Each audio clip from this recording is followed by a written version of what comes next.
friends, welcome in Pushpa's tutorial. Today we are prepared the competitive exams like JEE, NEET, MSCET, AIEEE type of exams. Various types of examples are asking related to our syllabus. And today we are prepared or we are learn the point which is related to preparation for our JEE, NEET, MSCET, AIEEE exams point of view. First of all, we learn the subject physics of class 12th and this is our first lecture related to the dynamics of circular motion. म्हणजेच काय तर मी ह्या आधी तुम्हाला फिजिक्सचा हा chapter rotational dynamics शिकवलेला आहे, परंतु तो board exam point of view होता. आज आपण त्याच पॉइंटशी related JEE, NEET, MSCET, AIEEE ह्या एक्झाम्सशी रिलेटेड म्हणजे ह्या एक्झाम्स मध्ये त्या पॉइंटशी रिलेटेड कोणकोणत्या प्रकारचे प्रॉब्लेम्स विचारलेले आहेत किंवा विचारले जाऊ शकतात त्यांचा अभ्यास आपण आज करणार आहोत. आतापर्यंत आपल्याला अशा प्रकारच्या एक्झामच्या प्रिपरेशन साठी एक सेपरेट ट्युशन्स लावायला लागत होतं, तर ते होऊ नये किंवा गोरगरीब विद्यार्थ्यांना हे परवडत नाही, त्यासाठी मी हा एक छोटासा प्रयत्न केला आहे. तो त्यांच्यापर्यंत पोहोचेल मला खात्री आहे. मी तुम्हाला या एक्झामशी रिलेटेड जे काही क्वेश्चन्स असतील, पॉइंट्स असतील ते क्लिअर करणार आहे आणि ते अगदी आपल्या मराठी मायबोलीमध्ये देखील समजावून सांगणार आहे. बघा, तर आज आपण डायनॅमिक्स ऑफ सर्क्युलर मोशनशी रिलेटेड जे काही क्वेश्चन्स विचारले गेले आहेत त्याचा अभ्यास करणार आहोत. असंच तुम्हाला दररोज या ट्रेंडिंग एक्झाम्स रिलेटेड जे काही क्वेश्चन्स असतील ते सॉल्व्ह करून मिळत जातील. त्या व्हिडिओ आपल्या चॅनल मध्ये अपलोड होत जातील, परंतु त्यासाठी तुम्हाला आपला चॅनल सबस्क्राईब करून बेल आयकॉनवर क्लिक करावं लागेल. म्हणजेच जसा आपला व्हिडिओ अपलोड होईल तुम्हाला त्याचं नोटिफिकेशन येईल आणि तुम्ही घर बसल्या ते पाहू शकता आणि त्याचं प्रिपरेशन करू शकता. तर आपण आज पाहणार आहोत डायनॅमिक्स ऑफ सर्क्युलर मोशन, त्यामधीलच सेंट्रिपेटल फोर्स. सेंट्रिपेटल फोर्स काय आहे हे मी तुम्हाला आपल्या 12th सायन्सच्या फिजिक्स लेक्चर मध्ये सांगितलेलं आहेच. आज मी तुम्हाला पुन्हा एकदा competitive exams point of view ते कसं लर्न करायचं त्याबद्दल गाईड करणार आहे.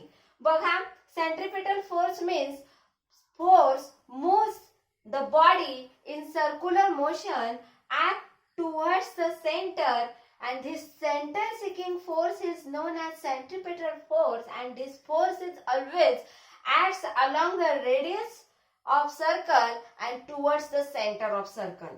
And the formula which is used in our practical examples for centripetal force is that F is equal to, means centripetal force is equal to mv square divided by r. M is the mass of body, v is the linear velocity of a body, then r is the radius of this circular path. Then m omega square r, omega is angular velocity, then m 4 pi square n square r. N means number of turns which is completed by a body, then m 4 pi square r divided by t square. T is our time. In that way, depend upon the given information in the example, we can use any formula among these formulas of centripetal force. These are the formulas which can we use for calculating the centripetal force. आता बघा, मी centripetal force काय आहे हे तुम्हाला theoretically सांगितलं आहे. Force moves in a body in circular path or circular motion. That circular motion I can draw in this way also. Right? After that, with that which condition is happen in centripetal force? Act towards the center. Acts towards the center. This is my circle center, and this force is always act towards the center in this way along the radius. This is the radius of a given circular path, and this is the tangential velocity of moving body along a circular path. The tangential velocity, the direction of tangential velocity is always perpendicular to the radius of this circular motion or circular path in this way. Clear? This is a figure which is indicated by using this definition, and these are the formulas which we can use to find out a centripetal force acting on a body for a given condition. And then I want to explain demonstration related to a centripetal force. Suppose I have this thread and this is a stone. I connect on one end and second end is in my hand. मी काय केलं, ह्या दोऱ्याच्या एका टोकाला हा खडा बांधला आहे आणि दुसऱ्या टोकाला मी पकडला आहे आणि त्याला मी काय करत आहे, हा माझा पार्टिकल आहे. This is a body which is moved in circular path, okay, along a horizontal circular path in this way, right? आता बघा, हे मी आता असं फिरवत आहे गोल गोल गोल गोल. हे फिरवत असताना मी कशावर फोर्स अप्लाय करत आहे, तर ह्या सेंटरवर, ज्या बोटांमध्ये मी त्या दोऱ्याचा दुसरा टोक पकडलेला आहे त्या सेंटरकडे मी काय करत आहे, त्याला खेचण्याचा प्रयत्न करत आहे, धरून ठेवण्याचा प्रयत्न करत आहे.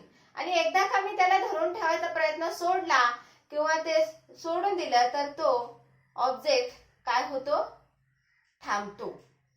फायनली त्याची जी टँजेन्शियल व्हेलॉसिटी आहे त्या डायरेक्शन मध्ये तो फेकला जातो आणि आपलं मोशन स्टॉप करतो. म्हणजेच काय, मी ह्या दोन बोटांकडे त्याला खेचण्याचा प्रयत्न करते, म्हणजेच काय, टुवर्ड्स द सेंटर त्याला ऍक्ट करण्याचं काम करते. That is my centripetal force which is acting on this particle. This is one example. In this condition centripetal force is occur. Then second condition, vehicle taking a turn on a level road. म्हणजेच काय, समजा एक vehicle आहे, ती circular path मध्ये move होत आहे. त्या सर्क्युलर पाथ मध्ये मूव्ह होत असताना त्यावर जो सेंट्रिपेटल फोर्स आहे तो काय असणार, तर frictional force exerted by the road on A tyre. म्हणजेच त्याचे जे टायर्स आहेत, टर्न घेण्याच्या साइडचे जे टायर्स आहेत टुवर्ड्स द सेंटर ऍक्ट होतात किंवा अट्रॅक्ट केले जातात, त्या टायर मधला जो फ्रिक्शनल फोर्स आहे, that frictional force is known as centripetal force and that force acts in this examination for the calculations. म्हणजे तोच फोर्स आपल्याला या जेईई, एनडब्ल्यूटी, एमएससी, IEEE ह्या एक्झाम्स मध्ये विचारला जातो, फाइंड आउट करायला सांगितला जातो. त्यानंतर revolution of earth around the sun. म्हणजेच काय, पृथ्वी ही सूर्याभोवती फिरत असते. ही पृथ्वी सूर्याभोवती फिरत असताना तिथे जो फोर्स असतो, that force is always known as centripetal force which is the gravitational force exerted by the sun. म्हणजे सन आपल्या ग्रॅव्हिटेशनल फोर्सने पृथ्वीला खेचून धरण्याचा जो काम करत असतो एका ठराविक अंतरावर, आणि त्यालाच म्हटलं जातं सेंट्रिपेटल फोर्स और सेंटर सिकिंग फोर्स. दुसरा नेक्स्ट एक्झाम्पल्स आपल्याला असं देखील विचारलं जाऊ शकतो, electrons revolving around nucleus in an atom. एक ॲटम्स असतो, त्यामध्ये जे इलेक्ट्रॉन्स असतात ते कंटिन्युअसली मूव्ह होत असतात. तर त्यामध्ये जो फोर्स असतो, that force is Coulomb attractions exerted by the protons in the nucleus. त्या न्यूक्लियस मध्ये काय असतो, प्रोटॉन्स असतात, बरोबर. ते प्रोटॉन्स काय करतात, त्या इलेक्ट्रॉन्सला कुलम अट्रॅक्शन फोर्स एक्झर्ट करत असतात. and that Coulomb attraction force is known as centripetal force that also can act in a. म्हणजे ह्या वेगवेगळ्या कंडिशन्स मध्ये हा सेंट्रिपेटल फोर्स अट्रॅक्ट होत असतो किंवा ऍक्ट होत असतो. मला वाटते तुम्हाला हे फॉर्म्युले आणि दिस डायग्राम अँड डेफिनेशन चांगलीच क्लिअर झाली असेल, समजली असेल. असंच पुढे आपल्याला वेगवेगळे कन्सेप्ट क्लिअर करून घ्यायचे असतील आणि या परीक्षा, कॉम्पिटिटिव्ह परीक्षांसाठी जर प्रिपेअर व्हायचं असेल तर आपल्या चॅनल नक्की सबस्क्राईब करा, बेल आयकॉनवर क्लिक करा, म्हणजेच त्याचं तुम्हाला नोटिफिकेशन मिळेल आणि तुम्ही ते अगदी मराठी मायबोलीमध्ये क्लिअर करून घ्याल. थँक्यू.